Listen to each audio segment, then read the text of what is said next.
프락치라는 말이 있습니다. 러시아에서 유래된 프락치는 좌익 활동 전술의 하나로 반대 세력에 심어놓은 첩자를 지칭합니다. 그런데 우리 현대사에서는 이 말이 광범위하게 쓰여왔습니다. 1949년 전국회에서 논란이 됐던 국회 프락치 사건부터 80년대 학원 프락치 사건들까지 프락치는 우리 사회의 실체 없는 피해의식과 불안의 빌미가 되어 왔습니다. 90년대 초 실체 없던 프락치가 스스로 양심선언을 하고 자신이 국가기관에 의해 만들어진 프락치라고 고백한 충격적인 사건이 발생합니다. 1993년 9월 백화점 이화 매장에서 일하던 김은주에게 한 통의 전화가 걸려왔다. 대신 저보고 이렇게 받아달래요. 처음에는 싫잖아요. 이제 하나 나가야 되니까. 그래서 이제 좀 부정적인 반응을 보였는데도 자꾸 부탁을 하길래 이제 제가 나갔죠, 뭐. 베이노라는 인물의 부탁은 일본에서 온 사람에게 자기 대신 물건을 받아달라는 것이었다.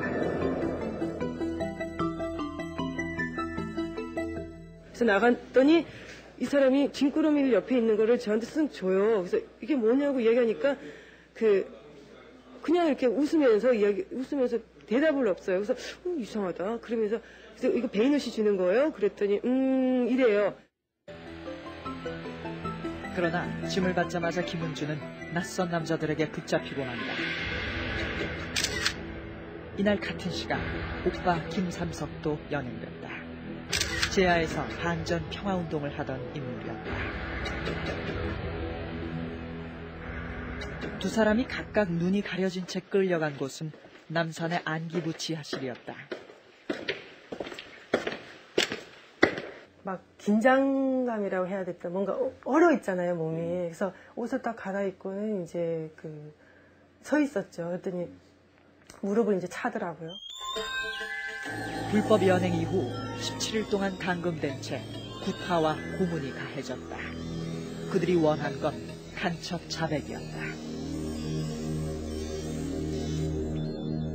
뺨 많이 때리고 또 성적 수치감 이런 지금 벗겨볼까 이런 수치감을 이제 주고 하여튼 그 사람들 손이나 발로 이렇게 많이 맞았어요. 엉덩이든 앞 여기 이제 연행되고 나서 이제 15일쯤 무슨 자료를 보니까 보도 자료인지 그건 모르겠는데 김삼석, 김은주 남매 간첩 단사건 이 화자체를 봤어요.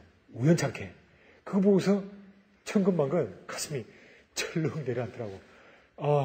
남매 간첩이 구속됐습니다. 국가안전기획부는 오늘 간첩 사건의 증거품 목록으로 제시된 것들 중에는 실제로 북한과 관련된 물건은 베이노라는 인물이 빌려준 것이었다. 검것이 소지한 책자들도 베이노의 부탁이었다. 그러나 당사자 베이노는 사건에서 사라졌다.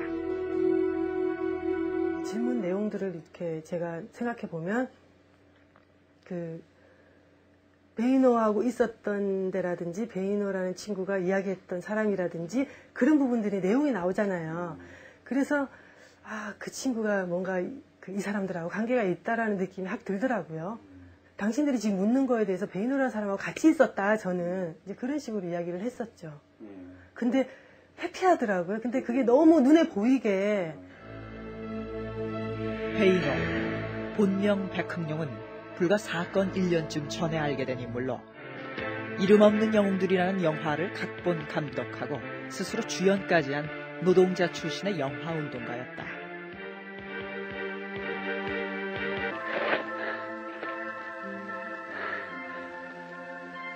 오랜만이야. 전태일 영화를 만든다 라고 얘기하면서 공문까지 주니까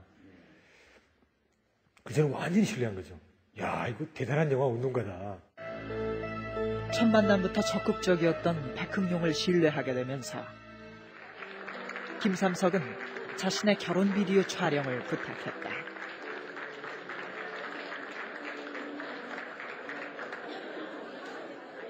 그러나 백흥룡이 찍은 결혼 비디오는 이상했다. 무슨 목적이 있는 듯 결혼식보다 하객들의 얼굴에 관심이 더 많았다. 그래도 당시엔 영화 감독다운 발상이려니 하고 넘어갔는데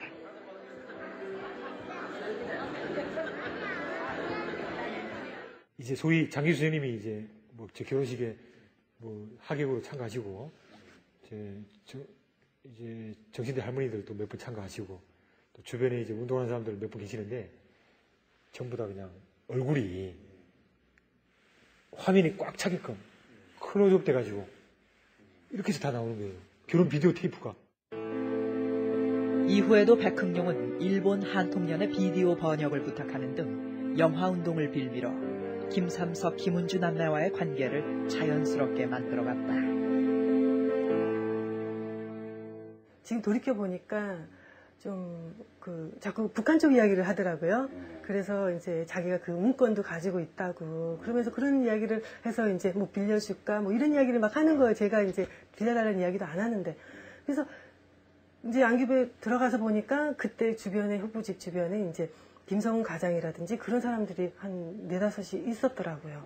그때 지켜봤다라고 이야기를 하면서 뭐 북한 책자 오고 간다더니 그러니까 그 복사물이 뭐 그런 식으로 이야기를 하더라고요. 그래서 이것도 이제 베이노가.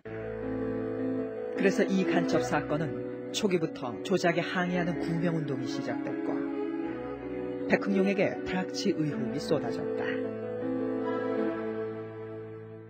그 수첩에 많은 양을 자리 잡고 있는 베이노의 어떤 그 부분이 그 전화번호 하나 없어요.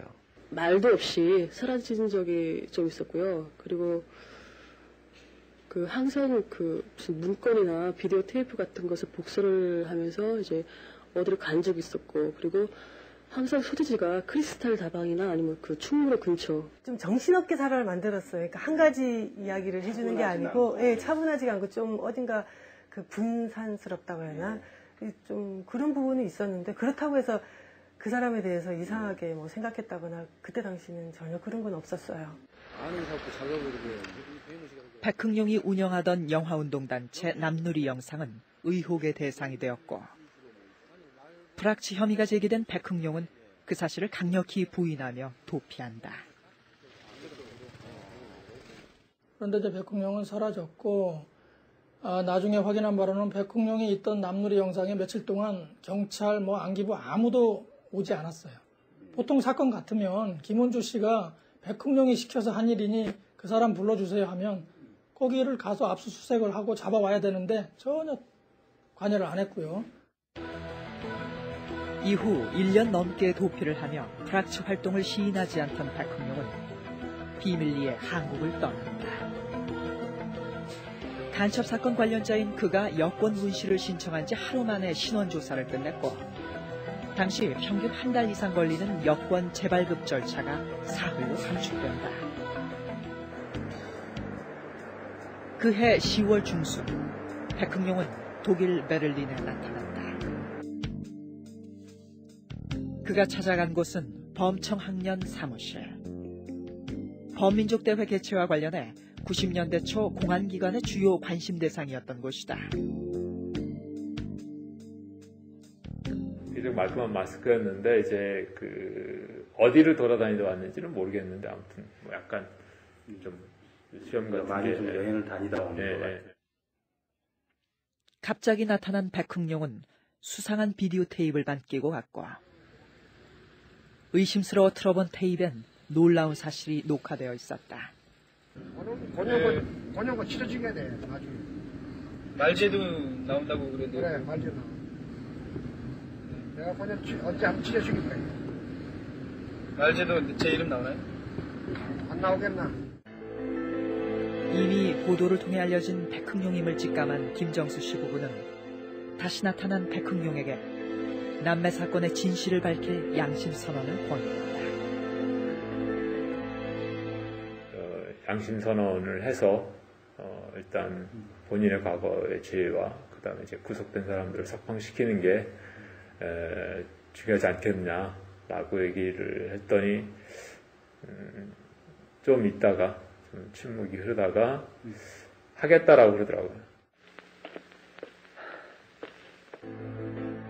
백흥룡은 독일 양심수후원회와 녹색당의 도움을 받아 사건 13개월여 만인 94년 10월에 양심 선언을 했고 자신이 안기부의 사주로 활동한 프락치임을 고백한다. 김삼석, 김은주 남매의 구명운동을 하던 한국 변호사들도 베를린으로 날아가 사상 최초의 프락치 양심 선언을 녹취했다.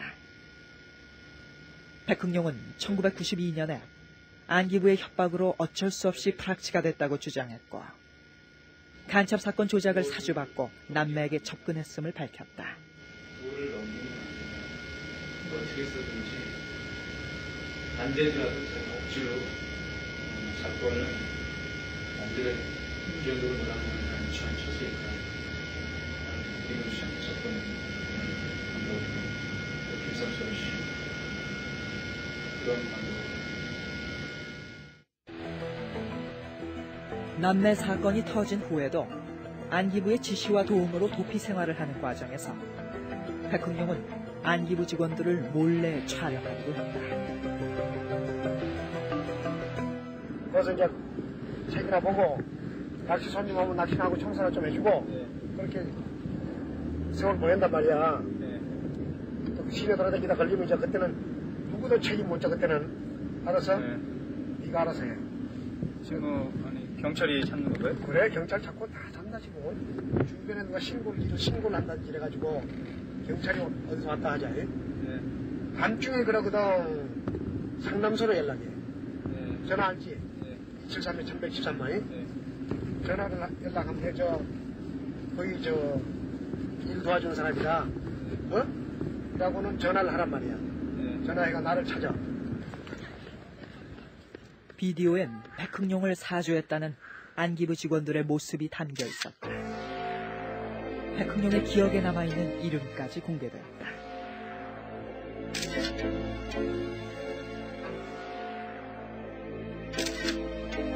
두 사람에 대한 기억은 김은주에게서도 확인된다.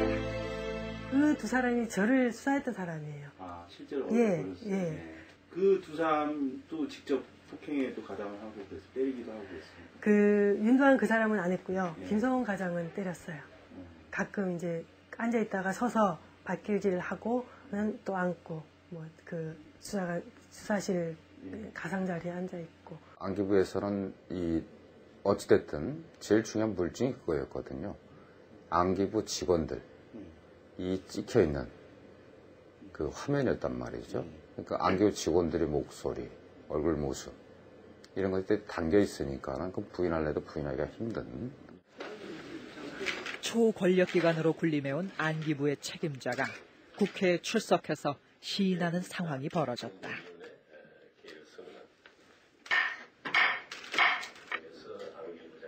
당시 국회 정보위원회에 출석했던 유준상 전 의원. 문제를 제기했을 때 당시에 안기부장인 권 부장께서 백흥룡 씨가 안전기획부에 공작원으로 근무했다 하는 걸 시인했습니다. 다만 그 두 남매가 간첩이 임에는 틀림없다. 약간의 경중의 차이는 있지만 조사하시는 위원 여러분의 로고에 프락치 운용 사실에 대한 최초의 시인이었지만 그 후속 조치는 미흡했다. 국가보안법상 이렇게 사건을 조작하거나 증거를 조작하거나 그럼 국가보안법상 처벌하게 되어 있거든요. 간첩죄로 조작을 했으면 그 간첩죄를 조작한 사람이 간첩죄와 같은 형량을 받게 처벌하도록 하는 조항이 있어요. 결국은 그 실적 올리기 위해서 이렇게 조작을 한 것이 명백한데 자체적으로 조사해서 국가보안법 위반으로 이 수사관들을 처벌해라 라고 요구를 했는데 그냥 시인만 하고 안기부에서 그냥 묻어버린 거죠. 간첩죄에 대한 재심 청구는 기각되었고 남매는 여전히 간첩이라는 이름을 가슴에 단 채 살고 있다. 문민정부라고 하는 김영삼 정부가 93년에 탄생했죠. 그해 가을에 정기국회에서 안기부 권한 축소 문제가 화두로 등장할 예정이었습니다. 특히 안기부 예산 문제라든가 또 권한 축소 문제라든가 수사권 폐지 문제라든가 국가보안법 폐지 문제라든가 굉장히 중요한 현안들이 생길 예정이었는데 안기부가 이 사건을 터뜨린 겁니다. 그리고 이 사건으로 인해서 안기부의 권한 축소 문제는 물 건너간 겁니다. 그렇다면 프락치 백흥룡은 어떻게 되었을까? 양심 선언 후 베를린에 머물던 백흥룡은 다음해 9월 돌연 북한행을 선택한다. 독일에서 동거하던 한국 여성과 함께였다. 최근에는 북한을 탈출해 동남아에 불법 체류 중이라는 소문이 있어 추적했으나 사실을 확인할 수는 없었다. 백흥룡이 양심선언을 한 날짜는 공교롭게도 김삼석, 김은주 남매가 대법원에서 간첩으로 확정 판결을 받은 지 나흘 후였습니다. 왜 판결이 끝나길 기다린 듯 양심선언을 했을까? 프락치 백흥룡의 행적은 여전히 의혹 속에 있습니다. 그렇다면 백흥룡이 자신을 프락치로 만들었다고 주장한 안기부 수사관들은 어떻게 됐을까요? 우리는 국가정보원에 질의서를 보내 두 수사관의 존재 여부를 물었습니다. 그러나 국정원에서는 두 사람은 실명이나 가명으로도 존재하지 않았고 구체적으로 누구를 거론하는지도 모른다는 답변을 보내왔습니다. 국가기관은 항상 부인해왔지만 프락치는 언제나 정권에 맞서는 사람들 주위를 맴돌고 있었습니다.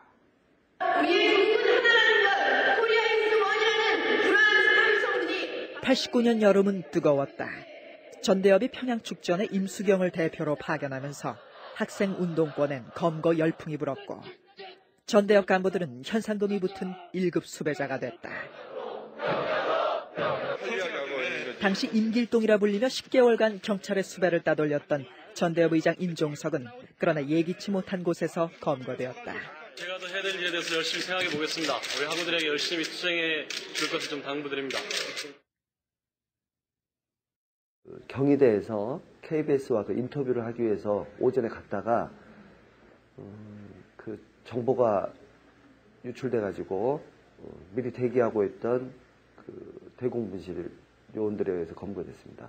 그러니까 저희가 봤을 때 임종석 씨도 그랬고 그 다음에인 송갑석 씨도 은신처에서 검거됐거든요.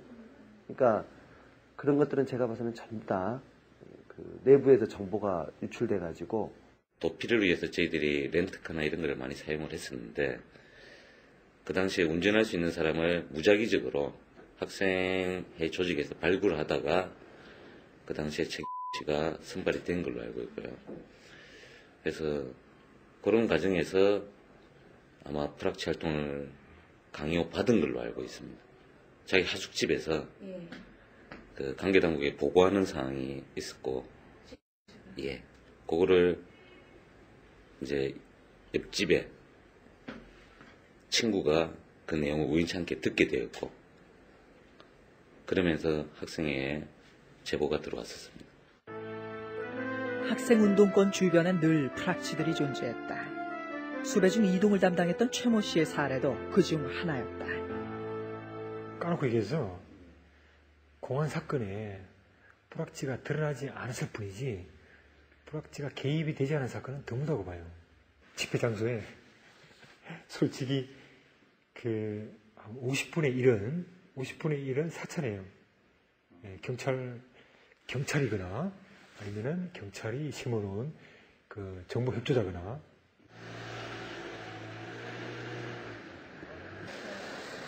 프락치에 대한 무성한 소문과 의심을 확인해줄 프락치 본인을 추적했다. 끈질긴 설득과 오랜 기다림 끝에 광주 외곽에서 어렵게 만난 한 사람.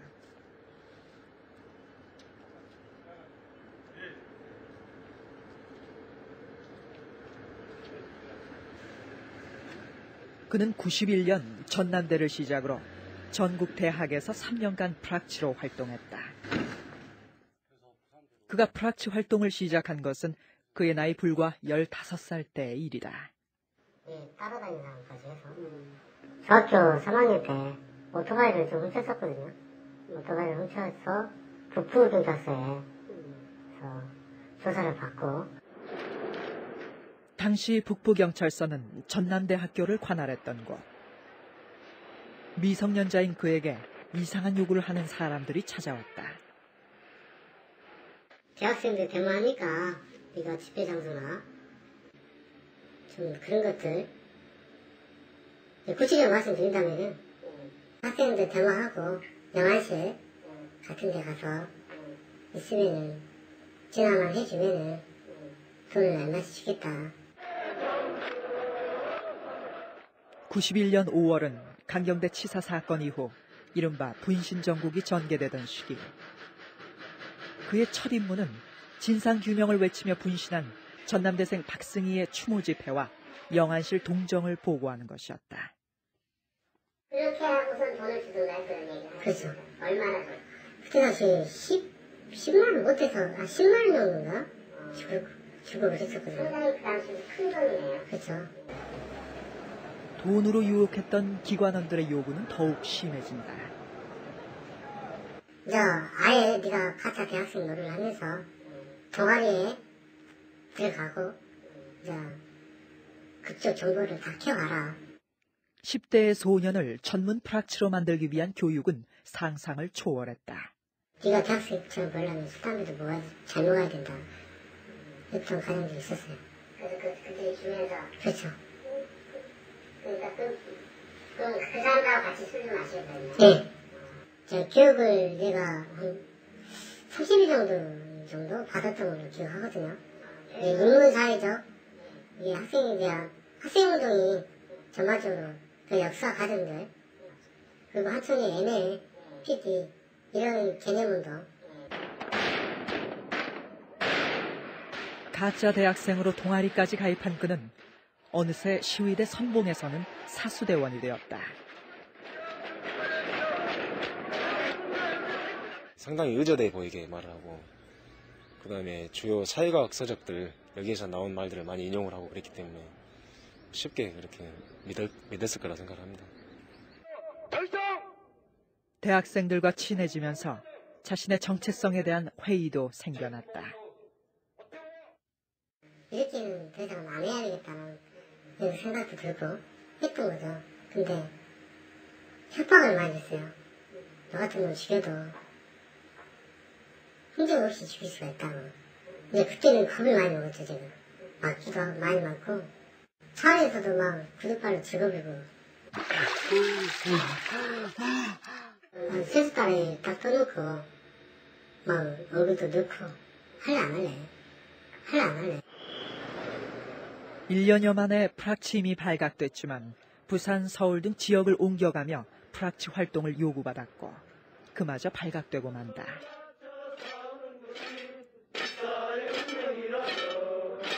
서울 성균관대에서 전남대학교 총학생회로 전화가 왔어요. 그래서 전남대에서 92년도에 프락치 활동을 하다가 발각이 됐던 사람이 우리 성균관대에 들어와가지고 다시 프락치 활동을 하다가 발각이 됐다. 좋은 말로 타이르고 우리가 보호가 있을 테니까 다시는 이런 일 하지 말라. 그렇게 이야기를 하고, 그래서 본인도 그때 알아들었을 거라고 생각을 하거든요. 더 이상은 써먹을 데는 없습니다. 그동안 모았던 자료들 싹 주라, 테프라. 난 그렇게는 못하겠더라고요. 다음 날인가.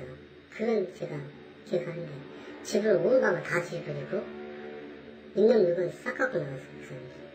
방바닥에다가 칼을 꽂아서 나갔어요. 그 느낌이 지금도 있어요. 당해보지 않은 사람은 말을 못해요. 그걸 성과를 위해서 활용한 사람들은 결코 프락치로 활용했던 그 사람의 이 다음의 삶에 대해서 책임지지 않는다는 겁니다. 그 사람 입장에서 보면 그 프락치를 활용해서 성과를 얻어서 승진했을지는 모르겠지만 이 프락치가 됐던 사람은 스스로가 양심 고백을 하지 않는 이상 자유로울 수가 없는 거죠. 그리고 양심 고백을 한다 해도 그 아픈 기억으로부터는 자유스럽지가 못한 거죠. 네, 그때 그 시절에 들어갔다면 이렇게 그냥 살지는 않았을 거라고 후회를 많이 하죠. 제가 조금만 더 털었으면, 오토바이 안 훔쳤으면, 이런 가정들이 자꾸 생각나면 머리도 아프고 그러니까. 술도 많이 마시고 그래요. 프락치로 이용되고 버려진 후 남은 건 방황뿐이었다. 온갖 굳은 일을 전전하던 그는 부인에게조차 자신의 전력을 숨긴 채 살아가고 있다. 프락치 활동이 빈번히 발각되기 시작한 80년대부터 학생운동권은 극도로 예민해집니다. 운동권 주변에 있으면서 프락치로 의심을 받아보지 않은 사람이 없을 정도로 서로의 신뢰가 무너지는 경험을 합니다. 그렇게 계속된 국가기관의 프락치 공작은 마침내 비극으로 터집니다. 국민들은 무슨 대의와 명분이 사람을 때려서 숨지게까지 할 수 있는지 묻고 있습니다. 80년대 말부터 벌어진 일련의 프락치 5인 구타 사망 사건은 학생운동권을 국민으로부터 멀어지게 하는 계기가 된다. 모든 국민에게 사죄하냐.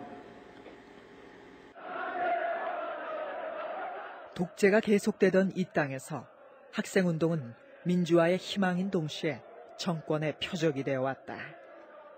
1960년대부터 전개된 학생운동권 탄압은 80년 서울의 봄을 맞아 풀리는 듯했으나 군부 쿠데타로 다시 한번 거세진다.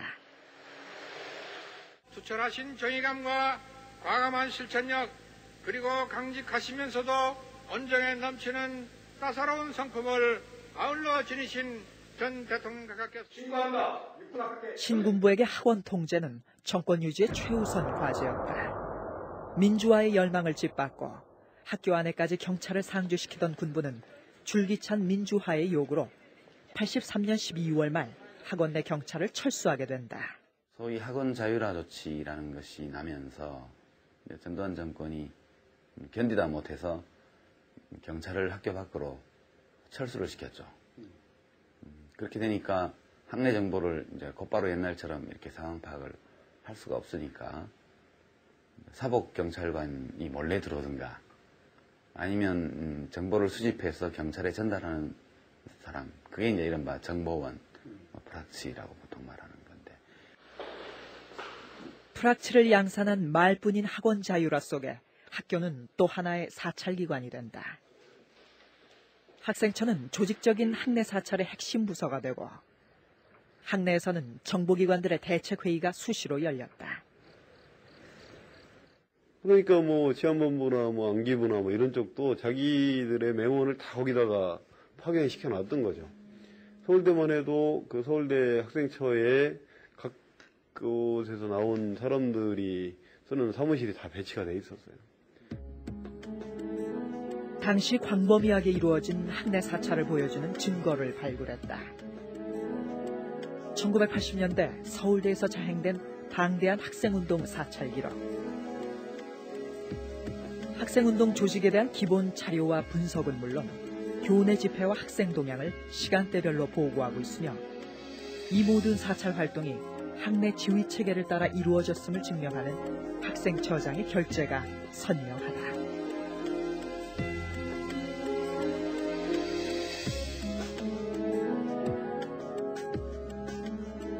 또한 운동권 내부의 회의록까지 고스란히 입수해 파악하고 있다. 내부에 협조자가 없다면 도저히 불가능한 일이다.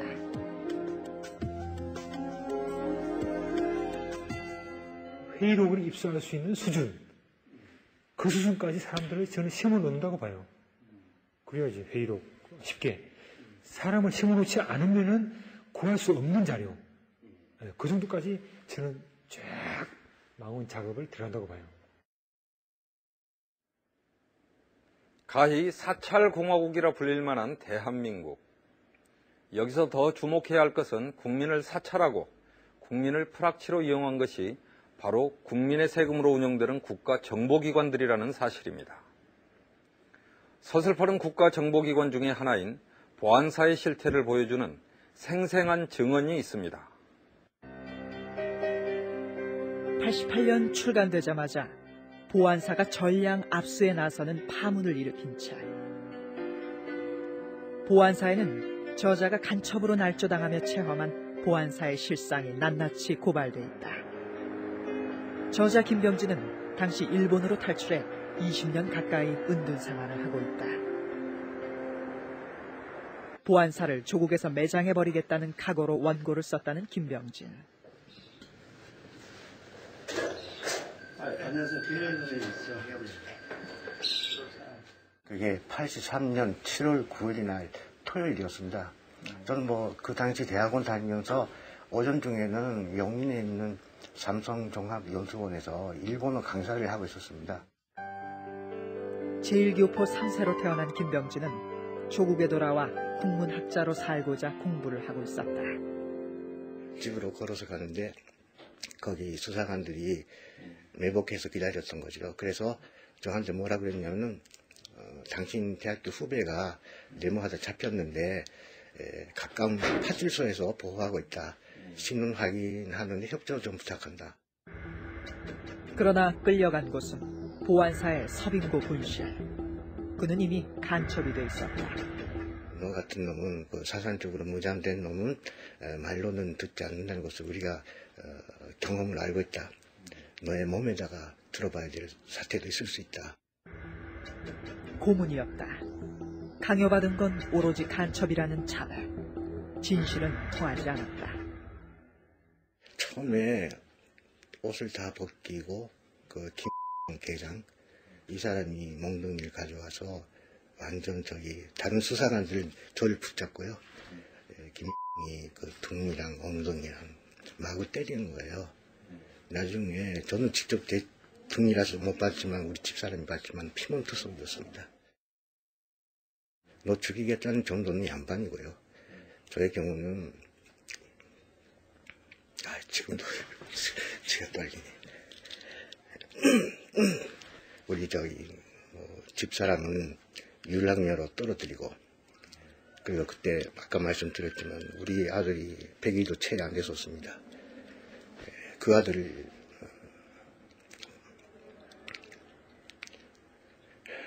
잠깐만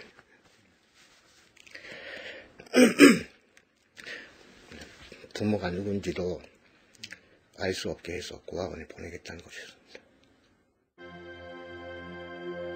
결국 고문과 협박은 학자를 꿈꾸던 한 젊은 가장을 간첩으로 만든다.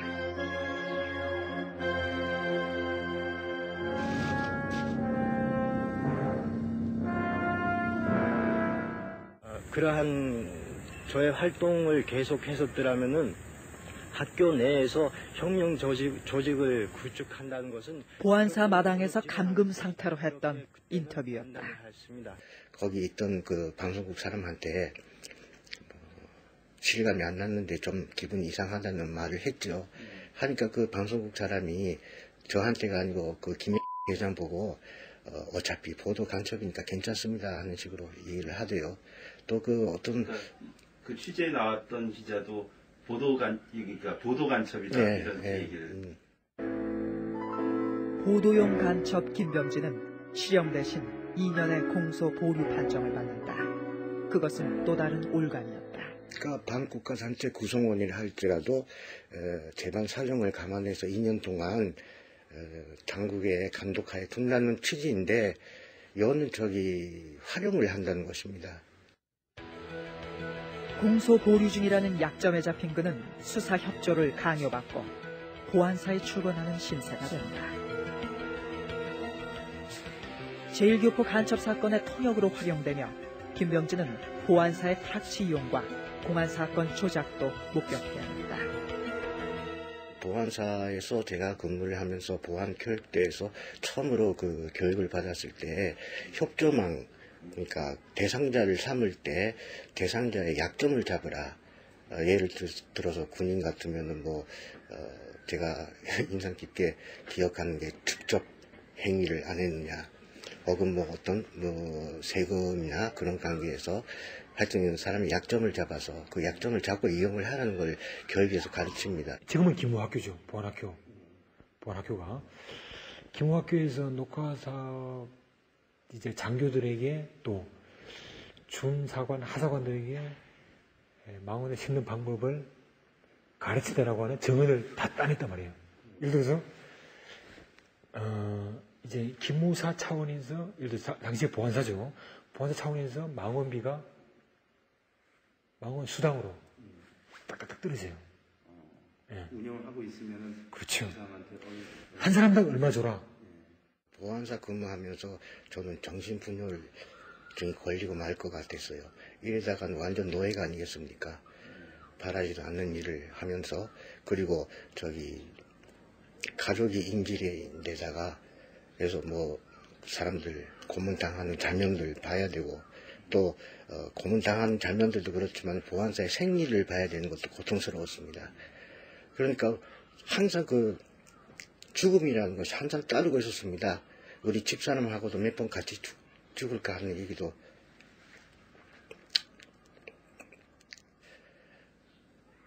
이래도 죽고 저래도 죽는다면은 죽은 다음에 우리 자식들한테 아빠는 떳떳한 일을 했다.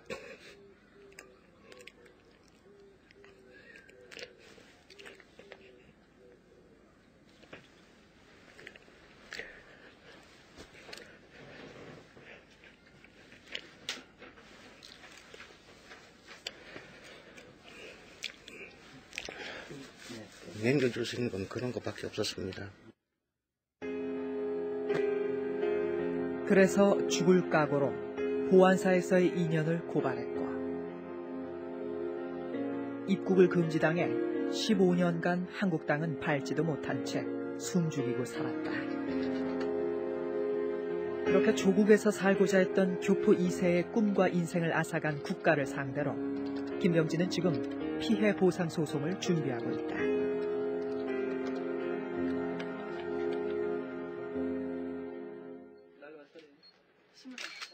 1990년 윤석양 이병의 양심 선언으로 보안사는 또다시 전 국민을 놀라게 한다. 학생에서 야당 정치인까지 무차별한 민간인 사찰과 동향보고는 보안사 현역 군인이 작성한 것이었다.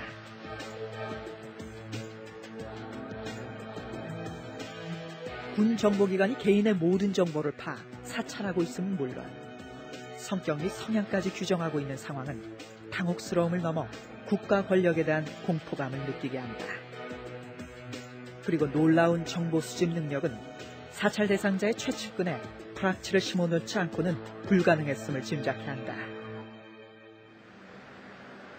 보안사는 프락치 양성을 위해 조직적인 시도를 한 사실이 있다.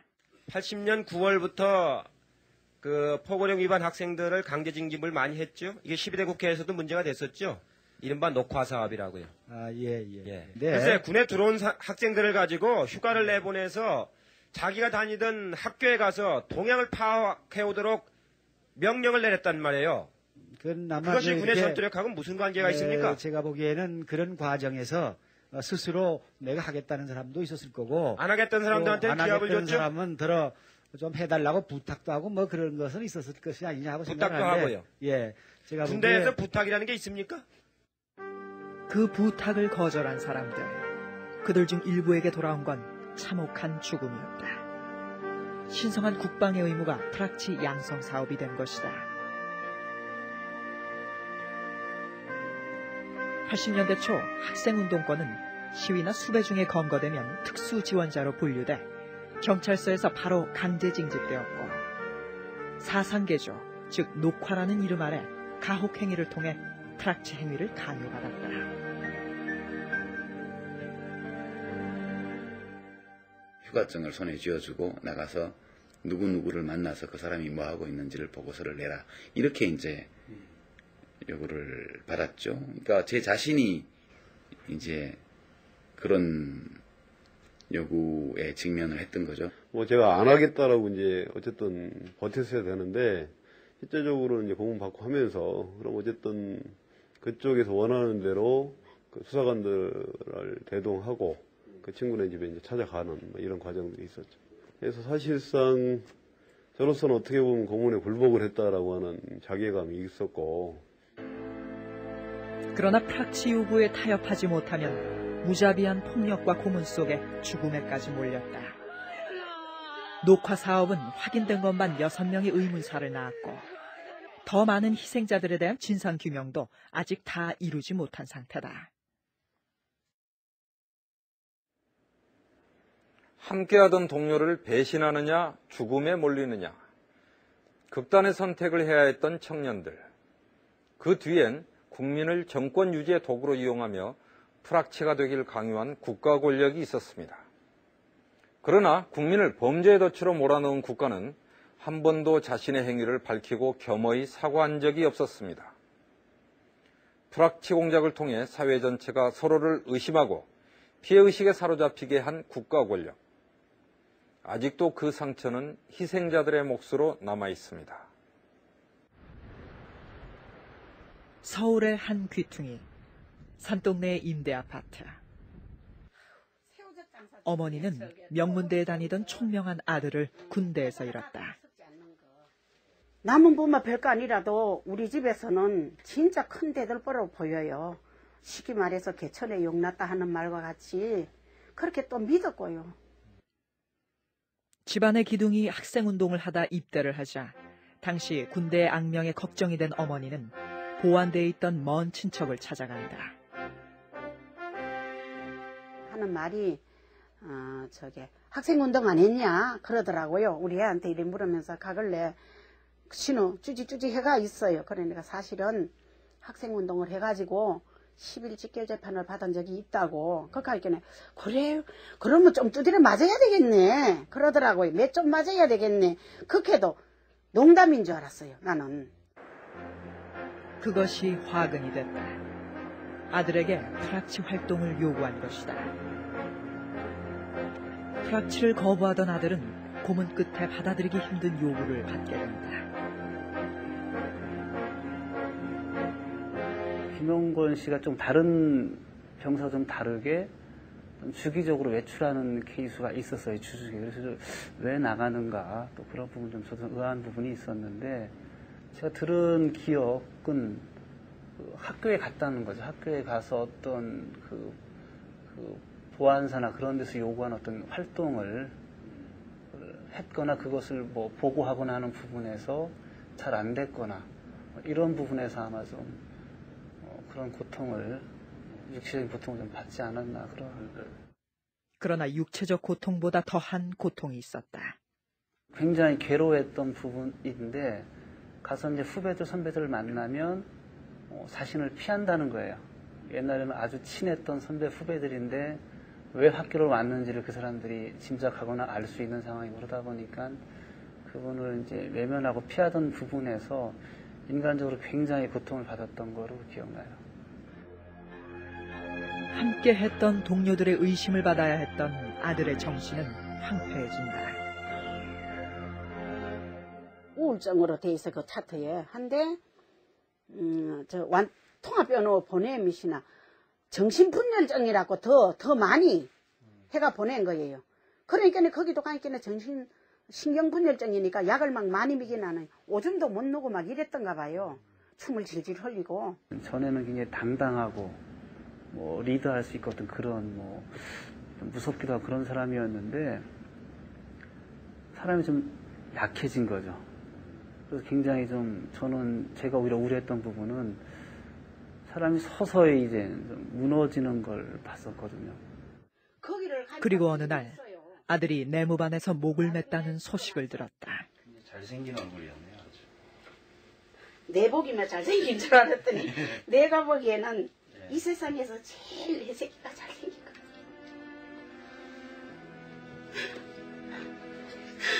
그 무엇도 아들을 대신할 수는 없다. 누가 이 땅의 귀한 아들들에게 프락치가 되길 강요했는가.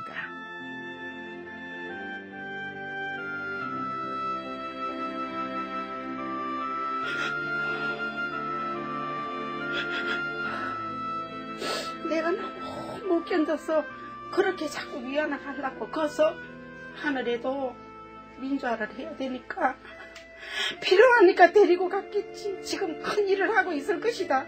그렇게 위안을 해요. 너무 답답했어.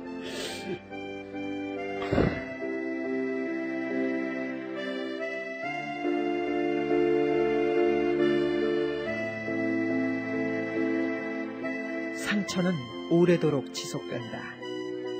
무고한 국민들을 피해자로 만든 프락치 공작. 프락치 공작에 관여했던 모두가 이제는 어두운 과거를 햇빛 아래 드러내고 반성과 고백에 나서야 하지 않을까.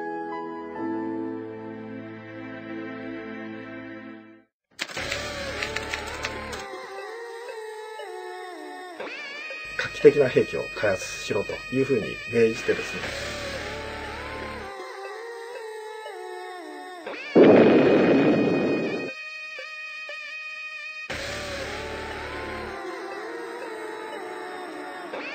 90日以内にその核武装というのができるし。